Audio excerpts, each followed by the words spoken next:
vamos lá, pela contramão da coisa, né?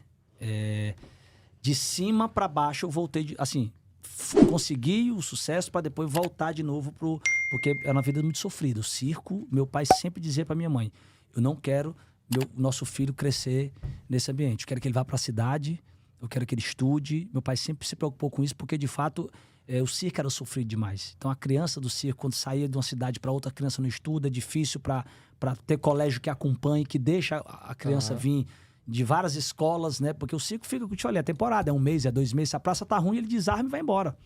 Então, é uma vida muito louca, sofrida. E tem que ter muito amor, né, pela arte. E muito amor pela arte. E naquela época, então, meu pai passava fome, né, com a minha mãe. Então, eu pegava comida do lixo. Minha mãe falava que pegava aqueles couro de galinha que sobrava, que o pessoal, pele de galinha que sobrava, minha avó pegava na época para poder ferver no fogo, para poder dar para comer, porque a gente não tinha. Então, assim, o circo era muito sofrido. Então, o papai sempre dizia, esse menino, eu quero ele... E aos 4 anos de idade, assim foi. Minha mãe foi para a cidade comigo, enquanto meu pai ficava no interior rodando no circo, porque meu pai queria que eu estudasse, queria que eu... Só que eu, desde criança, eu só via meu pai pintado de palhaço. Eu via mais meu pai pintado de palhaço do que sem ser de palhaço, porque todo dia meu pai estava atuando, né? E eu lembro que quando o circo voltou no bairro que eu já estava, já na cidade com a minha mãe, eu tinha 8 anos. E aquela memória me marcou quando meu pai entra de palhaço e me chama para brincar no palco. E aquela imagem eu lembro até hoje, né? Eu não lembrava de 4 anos, mas com 8 anos eu lembro. Eu lembro da imagem que eu vi meu pai de palhaço, com um sapatão, com o nariz, a pintura, uma lágrima descendo. Eu lembro de tudo. Foi quando ali eu disse, eu quero ser palhaço igual meu pai. Parece que firmou aquilo na minha cabeça. E aí meu pai chega a estourar na mídia nacional, depois que tocaram fogo no circo dele. Há males que vem para o bem. Eu costumo dizer que tem coisa ruim que acontece para depois você, né, acontecer, as coisas começaram a acontecer na sua vida. E aconteceu. Tocaram fogo no circo do meu pai, cidade de Piritoró, no Maranhão.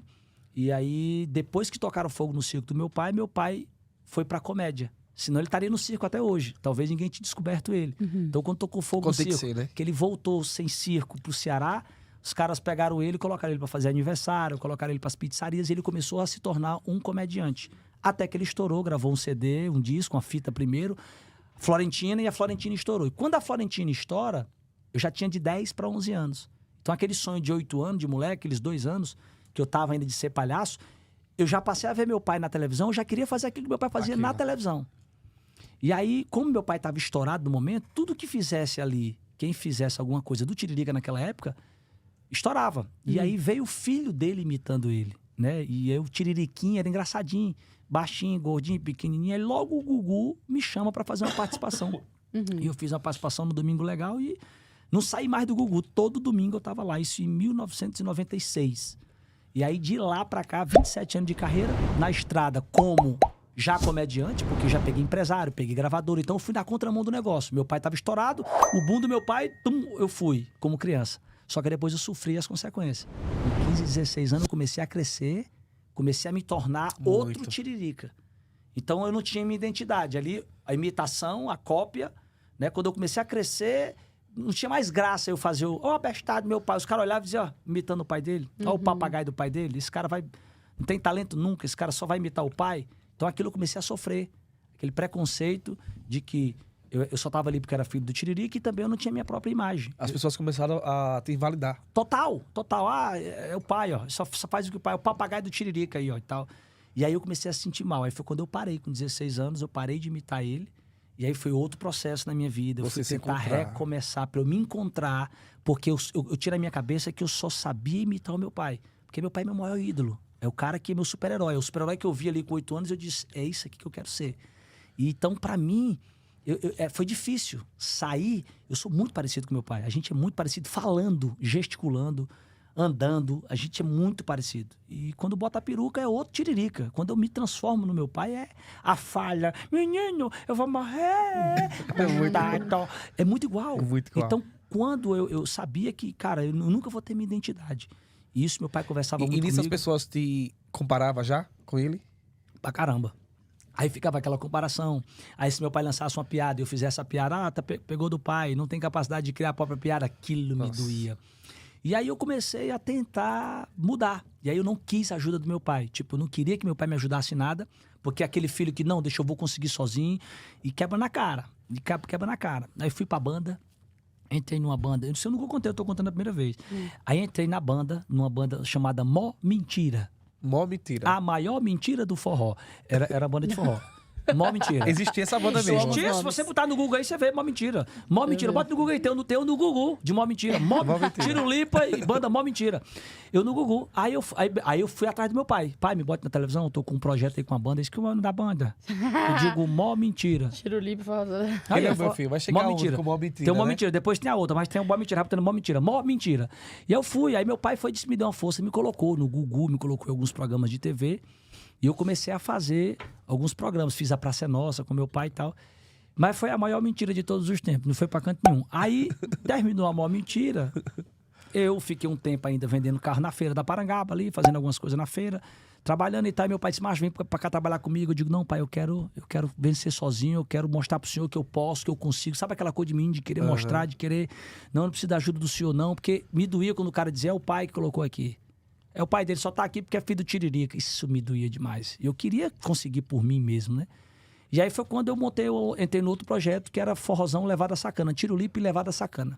A swingueira do forró. Na época a swingueira tava grande, o pagodão baiano e tal, e o cara era da Bahia, o dono, e aí eu entrei. Rapaz, aí fiquei 1 ano e pouco nessa banda também. Nesse período de banda foram 3 anos de banda. A única coisa que eu digo que me ajudou, porque eu passei por um laboratório. Hoje eu canto por conta da banda. Eu entendo de música por causa da banda. E você canta bem. E o que aconteceu? Eu aprendi a cantar. Anos depois, eu estourei na rede social com paródias, porque eu cantava. Se eu não cantasse, eu não teria sido o rei das paródias. Então, olha como é que é Deus. Total. Deus foi me preparando ali. Laboratório. Fui preparando laboratório. E aí, quando eu surjo depois, que eu vi que o negócio de banda não deu certo, eu fui para um programa local da TV Diário lá no Ceará, levar o meu CD para cantar. E o cara disse, não, mas cantar não, mas se tu quiser ser animador de plateia, aí o cara me deu uma oportunidade, chamado Enio Carlos, que Deus o tenha. Ele me colocou para animar a plateia do programa dele. Eu fiquei animando a plateia até que eu fui repórter dele de rua. Na época o Pânico estava estourado, eu comecei a fazer algumas matérias tipo o Pânico, invadindo as festas e tal. E aí foi quando eu criei um quadro Miss Catiroba.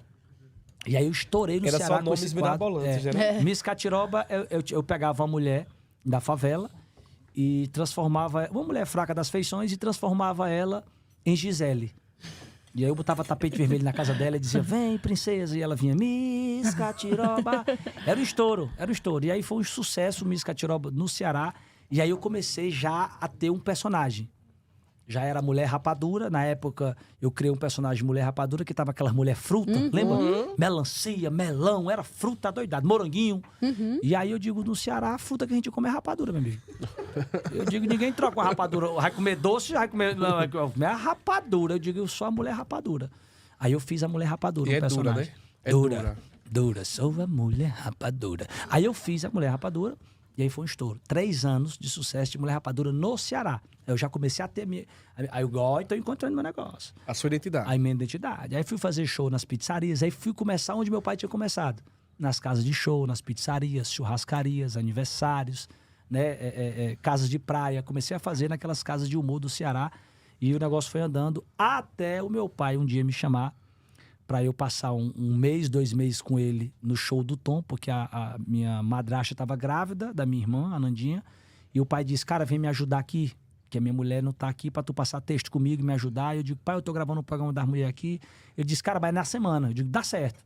E aí eu ficava 2 dias na semana com meu pai em São Paulo, aqui no show do Tom, trabalhando de produtor dele. E nessa brincadeira de produção, de produtor, de amizade, ali no meio com o Tom disse, Tiririca, que eu vou botar teu menino para fazer uma participação. E eles fizeram a Fazenda. Lembra da Fazenda 1, a primeira Lembro, Fazenda? total. E Que é aí, o Theo Becker. Isso, aí Theo Becker não tinha começado a Fazenda, foram dar os personagens para cada um. Por sorte minha, Você imitou também. Deus abençoou. O Tom não sabia o que é que ia vir, lógico. O Tom disse, ó, o Dado Dolabella vai ser o Tiririca, ele foi dizendo, né? Shaolin vai fazer tal, você vai fazer tal, Pedro Manso vai fazer tal. O menino do Tiririca bota aquele cara lá que fez a novela do Mutante, aquele louro. O Theo Becker, pronto, bota ele pra fazer o Theo Becker. E aí me deu. Até então, quando começou a Fazenda, não tinha fala, não tinha nada, mais pros âncoras, né? E eu tava ali só falando algumas coisinhas. Só que na primeira semana, por sorte minha, da Fazenda, o Theo Becker se destacou. O personagem que o Tom me deu destacou. O Tom me Isso chamou. aqui é irmão desse. Isso aqui é irmão desse aqui, tio, tio rock and roll. Isso aqui, irmão desse aqui, Andressa, que a Andressa era a Andressa do Gustavo Lima. Era Ela a Andressa participou. do... Aham. Era o verdade. amor, era o amor da vida do Theo. Total. E ela participou da segunda Fazenda. Ele Ele fi- na primeira e ela na segunda. Ele ficava com os cavalos, com as éguas, disse, André, saudade de ti, André, eu te quero, André. Ele ficou pirando lá dentro do cavalo. Escrevia o nome